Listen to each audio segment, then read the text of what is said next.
ఓం శ్రీ మాత్రే నమః. అందరికీ నమస్తే అండి. Welcome back to Lakshmi home maker double N ఛానల్కి స్వాగతం అండి. నిన్న లలితాదేవి నవరాత్రులు డే 1 పూజ నేను ఎలా చేసుకున్నాను అనేది ఈ వీడియోలో తెలుసుకుందామండి. అలాగే మన సబ్స్క్రైబర్స్ కొంతమంది కొన్ని క్వశ్చన్స్ అయితే అడుగుతున్నారండి. వాళ్ళందరికీ ఈ వీడియోలో డౌట్ క్లారిఫై చేస్తానండి. అయితే నేను నిన్నటికి నాకు 5th డే కదా, మార్నింగ్ అయితే ఎర్లీగా లేచి ఇల్లంతా శుద్ధి చేసుకొని నేను కూడా పసుపు నీళ్ళతో స్నానం చేసి ఇల్లంతా పసుపు నీళ్ళు, ఆవు పంచకము, అలాగే కొంచెం కాశీగంగాతో మొత్తం ఇల్లంతా శుద్ధి చేసుకున్నానండి. శుద్ధి చేసుకొని ఉగాది పండుగ అయితే జరుపుకున్నాను. మార్నింగ్ అయితే కలస్థాపన చేసుకోలేకపోయానండి. ఎప్పుడైనా నవరాత్రుల్లో మార్నింగే కలస్థాపన అయితే చేసుకునేదాన్ని. ఈ సంవత్సరం మరి నాకు కుదరలేదు. ఈ లలితాదేవి నవరాత్రులకి ఇలా అయ్యిందనమాట. అయితే సాయంత్రం కూడా మార్నింగ్ మనం కలస్థాపన చేసుకోకపోతే సాయంత్రం కూడా చేసుకోవచ్చు అని చెప్పారండి మా పంతులు బాబుకి అడిగితే. అందుకోసం నేను సాయంత్రం అయితే చేసుకున్నాను కలస్థాపన. అలాగే పీఠం వేసి అమ్మవారికి అయితే పూజ చేసుకున్నాను. అయితే ఇక్కడ కలస్థాపన చేశాను కానీ అఖండ దీపం పెట్టలేదండి. ఎందుకు అఖండ దీపం పెట్టుకోలేదంటే మనకి ఇంటి వర్క్ అవుతుంది కదండి. కొత్తిల్లు ఇంటి వర్క్ అవ్వడం వల్ల అక్కడికి వెళ్ళి రావడం వల్ల ఇంట్లో ఎవరు ఉండరండి. అఖండ దీపం పెట్టాలంటే కొంచెం క్రమశిక్షణతో ఉండాలి. అలాగే కంటి రెప్పలాగా కాపాడుకుంటూ ఉండాలి. పొరపాటున అది ఏదైనా నిండుకుందనుకోండి, మనం సెంటిమెంట్గా ఫీల్ అవ్వాల్సి వస్తుంది. అందుకోసం ఈ సంవత్సరంకి పెట్టకపోవడమే మంచిది అనుకొని నేనైతే అఖండ దీపం పెట్టలేదండి. కాకపోతే పెట్టుందును. ఓన్లీ కలస్థాపనే చేసుకున్నాను. కలసం పెట్టుకొని అమ్మవారికి ఆవాహయం చేయాలి కాబట్టి కలసం పెట్టుకున్నాను ఫ్రెండ్స్. అయితే చాలామంది అక్క మాకు కలసం పెట్టలేము, అఖండ దీపం పెట్టలేము, అమ్మవారికి పూజ చేసుకోవాలని ఉంది, అలాగే మాకు ఇంటి దగ్గర ఫోటో లేదు అని అడుగుతున్నారండి.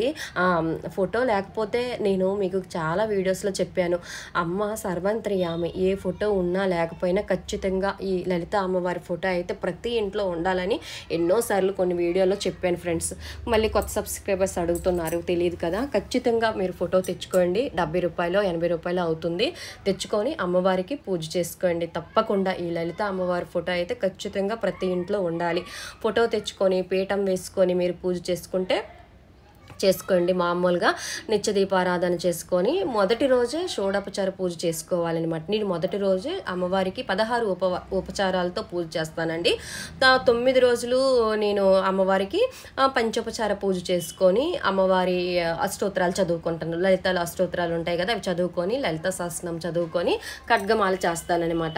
కుంకుమతో మాత్రం ఖచ్చితంగా మనం పుణ్యశ్రీలు అనమాట, కుంకుమతో అర్చన చేసుకోవాలన్నమాట.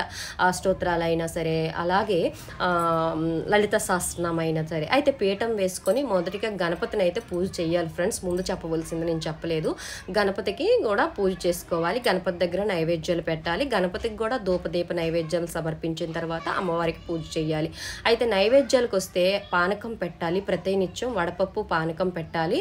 దాంతోపాటు మంచినీళ్ళు కూడా పెట్టాలి. మీకు వీలుంటే 9 రోజులు పీఠం వేసుకున్న వాళ్ళు మార్నింగ్ మీకు కుదరకపోతే ఈవినింగ్ ఏదో ఒక ప్రసాదం నైవేద్యం చేసి పెట్టాలి అమ్మవారి దగ్గర. ఓకేనా.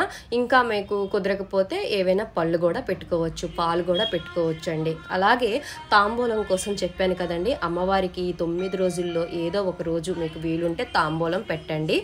చాలా చాలా మంచిదండి. ఆ తాంబూలం కోసం కూడా నేను నెక్స్ట్ వీడియోలో చెప్తాను.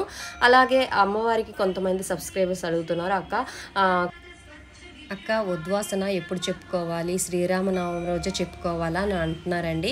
మా పంతులు బాబు నాకు చెప్పింది ఏమంటే శ్రీరామనవమి రోజు కాకుండా నెక్స్ట్ డే ఉద్వాసన చెప్పుకో తల్లి అని అన్నారు. అందుకోసం నేనైతే నవమి తర్వాత నేను ఉద్వాసన అయితే చెప్పుకుంటాను. నవమి రోజు అయితే ఉద్వాసన చెప్పుకోనండి. ఉద్వాసన చెప్పేటప్పుడు ఎవరి స్తోమత పెట్టి వాళ్ళు అమ్మవారికి రవికి గుడ్డ పెడితే రవికి గుడ్డ పెట్టండి, అంటే జాకెట్ పీసు, లేదంటే చీర కూడా పెట్టొచ్చు. ఎవరికైనా ముత్తైదుకి మాత్రం కంపల్సరిగా నిండు ఫలదానం ఇవ్వాలన్నమాట ఉద్వాసన రోజు.